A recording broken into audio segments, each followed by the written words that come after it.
नमस्कार दोस्तों। रिट का जो पेपर हुआ है उसके अंदर हिंदी भाषा जो पेपर है उसका मैं सॉल्यूशन करवाने के लिए आपके सामने उपस्थित हूं। रिट लेवल 2 भाषा 1 हिंदी व्याकरण का जो सॉल्यूशन है वो आपको मैं बताने वाला हूं और हमारी क्लासेस से कितने क्वेश्चन आए वो भी आप अभी देखेंगे। तो आइए दोस्तों समझते हैं। पहला प्रश्न भाषा 1 आपका लेवल 2 का है, उसको मैं आपके सामने लाया हूं। और देखिए पैराग्राफ है, पैराग्राफ के आधार पर आपको बताना है कि नारी शब्द जो स्त्री शब्द है, स्त्री का पर्यायवाची शब्द क्या है। स्त्री का जो पर्याय है दोस्तों, स्त्री का पर्याय हो जाता है अबला, है ना। कहते हैं ना, हाय अबला तेरी यही कहानी, आंचल में दूध और आंखों में पानी। तो अबला क्या है, आपका स्त्री का पर्यायवाची हो जाता है। आगे बढ़ते हैं, फटाफट 2 मिनट का सॉल्यूशन है, सिर्फ 2 मिनट के अंदर बता दूंगा। अत्याचार शब्द है, उसके अंदर कौन सा अत्याचार शब्द में कौन सा उपसर्ग है। अत्याचार में अति उपसर्ग है, छोटी मात्रा आएगी, बड़ी मात्रा नहीं आएगी। आगे देखिएगा, भाववाचक संज्ञा कौन सी है, भाव कौन सा है। यहां पर भाव की बात करें तो दया एक भाव है, दया क्या है, एक भाव हो जाता है। तो इसका राइट आंसर ये हो जाएगा। इस शब्द में प्रत्यय लगा हुआ है, तो प्रत्यय लगा हुआ है फुर्तीला में ईला प्रत्यय लगा हुआ है। क्या लगा हुआ है, ईला प्रत्यय लगा हुआ है। आगे देखते हैं अगला प्रश्न, 35वां प्रश्न आपके सामने। मनोविकार में समास कौन सा है। मनोविकार होता है, मन का विकार होता है। क्या होता है, मन का विकार होता है। संबंध तत्पुरुष समास है, इसके अंदर पूछा नहीं गया है लेकिन मन का विकार होता है। सी ऑप्शन राइट हो जाता है। आगे बढ़ते हैं अगले प्रश्न की ओर। पैराग्राफ दिया गया है 35 क्वेश्चन के बाद 36 क्वेश्चन की ओर चलते हैं। आ जाइए, 36 क्वेश्चन हमारे सामने ये रहा और 36 क्वेश्चन कह रहा है काल के बारे में है। किसके बारे में है, व्याकरणिक कोटि काल के बारे में प्रश्न आया है और इसको आपके सामने मैं यहां पर लेके आया हूं। बताइए इसका राइट आंसर। देखिएगा, काल के बारे में पूछा गया प्रश्न हो जाता है। चलिए, हाँ भाई बताओ।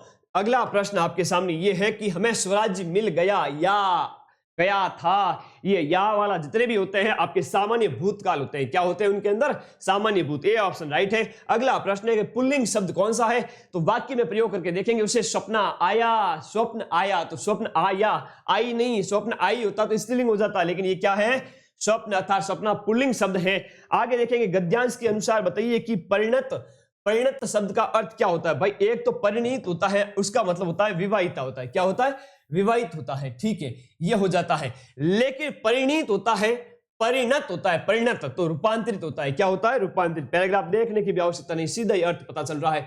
मनोवर्ती शब्द एक है, इसका बहुवचन क्या होगा। मनोवर्ती शब्द का बहुवचन होता है मनोवृत्तियां। क्या होता है, मनोवृत्तियां।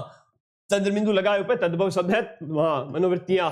आगे एक शब्द किया गया है दूषित शब्द का अर्थ क्या है। दूषित शब्द का अर्थ अगर बात करें तो दूषित शब्द का अर्थ होता है दोषयुक्त। ए आंसर राइट है। और वाक्य के अंग कितने होते हैं, उद्देश्य और विधेय 2 अंग होते हैं। कितने होते हैं, 2 होते हैं वाक्य के अंग। घटक पूछते तो क्रिया कर्म करता आते, लेकिन यहां पर अंग पूछे हैं तो उद्देश्य और विधेय 2 होते हैं। बहुत अच्छा, शाबाश। ये मैंने क्लास में करवाए हैं, सारे करवाए हैं भाई, सारे के सारे। आज रात को मिलेंगे इसके अंदर आपको आंसर भी सबूत के साथ में। देखिएगा, वस्तु की पूर्ति की तुलना में मांग अगर ज्यादा होती है तो उसे कहते हैं एक अनार 100 बीमार कहते हैं। क्या कहते हैं, एक अनार 100 बीमार कहते हैं। घास काटना मुहावरे का सही अर्थ क्या है। कभी कभी गुरुजी अच्छा नहीं पढ़ाते तो कहते क्या, घास काट रहे हैं। क्या काट रहे हैं, घास काट रहे हैं। मतलब गुणवत्ता का ध्यान रखे बिना जैसे जैसे काम निपटाना, वो कुछ कुछ गुरुजी करते होंगे, लेकिन यहां पर ये कहा गया है मुहावरे का अर्थ है। तो घास काटने का मतलब है जैसे जैसे काम गुणवत्ता बिना गुणवत्ता के करना का मतलब होता है घास काटना। वे मेरे घर आएंगे वाक्य के अंदर। देखिए रचना की दृष्टि से ये कैसा वाक्य, रचना। 3 प्रकार होते हैं रचना के आधार पर। वाक्य के कितने प्रकार होते हैं, 3 प्रकार होते हैं। और रचना के आधार पर बीच में क्योंकि से जुड़ा हुआ है संयुक्त वाक्य होता है। बाकी मिश्र वाक्य अलग टाइप के होते हैं जिनके अंदर संज्ञा विशेषण आदि आएंगे, अगले प्रश्नों के अंदर बताएंगे। 45 क्वेश्चन की ओर चलते हैं। कौन सा क्वेश्चन, 45 क्वेश्चन है कि शगुन मेरी सहेली है। शगुन मेरी सहेली, ये किस प्रकार का वाक्य है, सीधा है, सिंपल साधारण वाक्य है।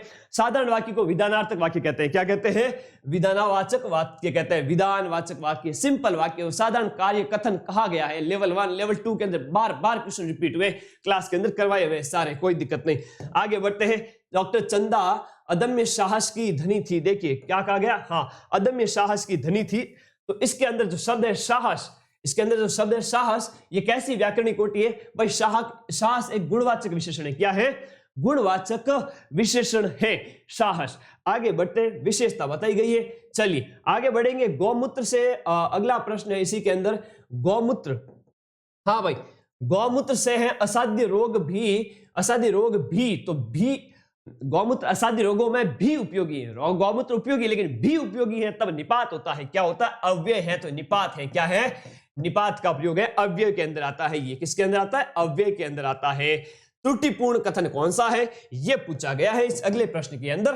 तो देखिएगा, साधारण वाक्य में एक उद्देश्य एक विधेय होता है, बिल्कुल सरल सही बात है। संयुक्त वाक्य में और से जुड़े हुए वाक्य होते हैं, मिश्र वाक्य में प्रधान उपवाक्य और अन्य उपवाक्य उसके ऊपर आश्रित होते हैं, बिल्कुल होते हैं। लेकिन वर्णों से सार्थक समूह को वाक्य नहीं कहते, शब्दों के सार्थक समूह को क्या कहते हैं? वाक्य। शब्द सबसे छोटी इकाई है, वाक्य की सबसे सार्थक इकाई शब्द हो जाती है, और वाक्य है सबसे पूर्ण सार्थक इकाई, सबसे बड़ी सार्थक इकाई वाक्य होता है, और शब्द होता है सबसे छोटी सार्थक इकाई। तो शब्दों के समूह से क्या बनते हैं? वाक्य बनते हैं। वर्णों से शब्द बनते हैं, वर्णों से शब्द बनते हैं। तो यहां पर ये गलत हो जाता है, राइट आंसर ये हो जाएगा डी। बहुत अच्छे, शाबाश। आगे देखते, एक बहुत ही अच्छा प्रश्न पूछा गया, छोटा बच्चे को जैसे है क्या पूछते, हाँ पहली पूछते ना वैसे पूछते कि देखिए, यवन सैनिक घोड़े पर बैठकर आया, पर किले का दरवाजा बंद था। तो इसमें अर्थ बताना है पर का। किसका अर्थ बताना है? पर का। तो यवन सैनिक घोड़े पर बैठ गए, ऊपर होगा, क्या होगा? ये दोनों कट हो गए, तो इन दोनों में से कोई हो सकता है। ऊपर पर किले का दरवाजा बंद था, लेकिन अर्थात किंतु दरवाजा बंद था, और चिड़िया पर फड़फड़ा कर उड़ गई। पर का मतलब होता है पंख होता है। तो राइट आंसर क्या हो गया?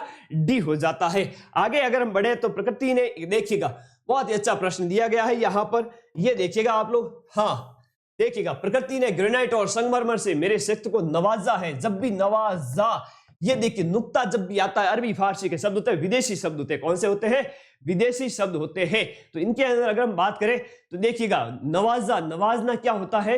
विदेशी होते हैं। तो नवाजा क्या हो गए? ये देखिए, ग्रेनाइट संगमरमर ये हो गए यहां पर, और ये जो नवाजा है, नवाजा क्या है? एक विदेशी हो जाता है, ये विदेशी शब्द हो जाते हैं। राइट आंसर ए हो जाता है। तो इसमें ग्रेनाइट कहा गया है कि इस वाक्य में रेखांकित शब्दों का क्रमशः सही भाषाई रूप बताइए। तो ग्रेनाइट विदेशी, देखिएगा संगमरमर विदेशी और नवाजा भी विदेशी हो जाता है। तो आपका नवाजना ये आपका उर्दू अरबी फारसी का शब्द हो जाता है। तो ये आपको यहां पर करना था। चलिए आगे देखते हैं। आगे शिक्षण विधि का प्रश्न है जो मैंने भाई नहीं पढ़ाया था, मैंने ग्रामर पढ़ाई थी, उसके अनुसार मैं आपको यहां पर बता देता हूं। चलिए आगे बढ़ेंगे क्वेश्चन नंबर 52 की तरफ। कौन सा क्वेश्चन? 52 क्वेश्चन। देखिएगा सारा, अगर कोई ग्रामर का है तो देख लेते हैं, वरना अपना सारा क्वेश्चन यहां पर हो गए हैं। हाँ भाई, 60 तक सारे के सारे प्रश्न यहां पर हो गए। अब कोई भी ग्रामर का क्वेश्चन नहीं है। तो भाई मैंने ग्रामर के जितने भी पढ़ाए थे करवा दिए हैं। आई होप आप सभी का सिलेक्शन होगा। बहुत अच्छे, थैंक यू इस आंसर की को देखने के लिए। अधिक से अधिक शेयर कीजिएगा। Take care, thank you guys.